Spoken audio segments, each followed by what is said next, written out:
Korea में बुजुर्गों की इज्जत और आदर के सिद्धांत कोरिया, जो अपनी अनोखी संस्कृति, सभ्यता और ऐतिहासिक विरासत के लिए प्रसिद्ध है, वहाँ बुजुर्गों की इज्जत और आदर को खास महत्व दिया जाता है। इस लेख में कोरिया में बुजुर्गों के आदर सम्मान के सिद्धांतों, उनके ऐतिहासिक परिप्रेक्ष्य, वर्तमान सामाजिक प्रभावों और युवा पीढ़ी पर उनके प्रभावों पर विस्तार से चर्चा की जाएगी। कोरिया की संस्कृति सदियों पुरानी परंपराओं पर आधारित है, जिसमें कन्फ्यूशनिज्म का गहरा प्रभाव है।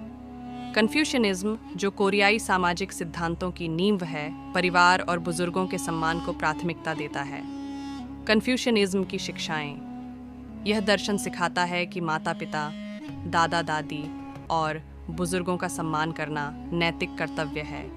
कोरिया में परिवार को एक इकाई माना जाता है, जहां बुजुर्ग घर के मुखिया होते हैं और महत्वपूर्ण निर्णय उनकी राय से लिए जाते हैं। प्राचीन कोरिया में राजा भी अपने बुजुर्ग सलाहकारों की बात को महत्व देते थे। यह परंपरा आज भी सामान्य परिवारों में देखी जा सकती है। कोरियाई सामाजिक नियम और बुजुर्गों का सम्मान। कोरिया के दैनिक सामाजिक नियमों में बुजुर्गों का सम्मान एक अनिवार्य पहलू है। भाषा और संबोधन का सम्मान। कोरियाई भाषा में सम्मान व्यक्त करने के लिए विशेष शब्द और वाक्य प्रयोग किए जाते हैं, जिन्हें ऑनरिफिक लैंग्वेज कहा जाता है। बुजुर्गों से बात करते समय सामान्य शब्दों के बजाय आदरपूर्ण शब्दों का उपयोग किया जाता है। बैठने और खड़े होने के नियम। बुजुर्गों के सामने खड़े होकर या झुककर सलाम करना कोरियाई आदर का एक महत्वपूर्ण हिस्सा है। किसी बैठक या सभा में बुजुर्गों को सबसे ज़्यादा महत्व दी जाती है और उन्हें बैठने के लिए सबसे उत्तम स्थान दिया जाता है। भोजन के समय के शिष्टाचार। खाने के दौरान कोरिया में नियम है कि बुजुर्ग सबसे पहले खाना शुरू करें। खाने की मेज़ पर युवाओं का कर्तव्य है कि वे बुजुर्गों के लिए प्लेटें और गिलास व्यवस्थित करें। उपहार और पारंपरिक त्योहार। कोरिया में बुजुर्गों को त्योहारों पर विशेष उपहार दिए जाते हैं। खास अवसरों जैसे चुसौक, कोरियाई थैंक्सगिविंग पर परिवार के सभी सदस्य बुजुर्गों से मिलने और उनका आशीर्वाद लेने के लिए एकत्रित होते हैं। कोरियाई युवा और बुजुर्गों के साथ संबंध। आधुनिक पीढ़ी में सम्मान के सिद्धांत। कोरिया की आधुनिक पीढ़ी भी बुजुर्गों के सम्मान को महत्व देती है। स्कूलों और कॉलेजों में बुजुर्ग शिक्षकों के लिए सम्मान सिखाया जाता है।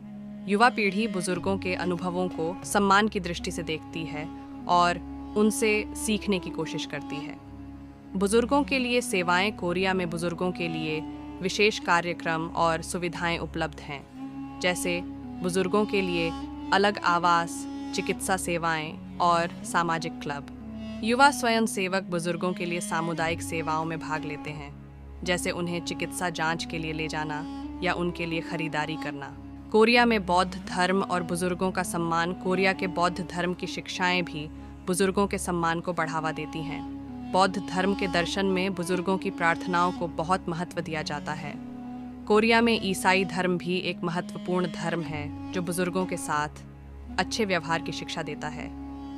चर्च में बुजुर्गों को विशेष सम्मान दिया जाता है और उनकी राय को महत्वपूर्ण माना जाता है। तेजी से बढ़ती प्रगति और पश्चिमी प्रभाव के कारण कुछ युवा बुजुर्गों की परंपराओं से दूर हो रहे हैं। आधुनिक कोरिया में व्यक्तिगत स्वतंत्रता को बढ़ावा मिल रहा है, जिससे पारिवारिक संबंधों पर असर पड़ रहा है। कुछ बुजुर्ग शिकायत करते हैं कि युवा पीढ़ी अब पुराने नियमों को उतना महत्व नहीं देती जितना पहले देती थी। शहरों में व्यस्त जीवन के कारण बुजुर्ग अकेलेपन का शिकार हो जाते हैं। कोरिया की शिक्षा प्रणाली में बुजुर्गों के सम्मान की शिक्षा दी जाती है। कोरिया की सरकार बुजुर्गों की भलाई के लिए विशेष नीतियां लागू करती है, जैसे मुफ्त चिकित्सा सेवाएं और पेंशन। कोरिया में परिवारों को एक साथ लाने के लिए विभिन्न समारोह और त्योहार मनाए जाते हैं, जो बुजुर्गों के सम्मान को और मजबूत करते हैं। कोरिया की ये परंपराएं दुनिया के लिए एक बेहतरीन उदाहरण हैं। परिवार को मजबूत बनाए रखने के लिए बुजुर्गों का सम्मान आवश्यक है। बुजुर्गों का अनुभव और आशीर्वाद किसी भी समाज की सफलता में महत्वपूर्ण भूमिका निभाते हैं। हर देश को अपने बुजुर्ग नागरिकों के लिए कल्याण कार्यक्रम शुरू करने चाहिए। कोरिया में बुजुर्गों का सम्मान और शिष्टाचार के सिद्धांत न केवल एक सामाजिक परंपरा है, बल्कि यह उनकी संस्कृति का मूल हिस्सा भी है। ये सिद्धांत परिवारों को जोड़कर रखते हैं और सामाजिक समरसता को बढ़ावा देते हैं। कोरियाई समाज हमें यह शिक्षा देता है कि बुजुर्गों का सम्मान करना न केवल एक नैतिक कर्तव्य है, बल्कि यह हर व्यक्ति के लिए आध्यात्मिक शांति और सफलता का स्रोत भी है।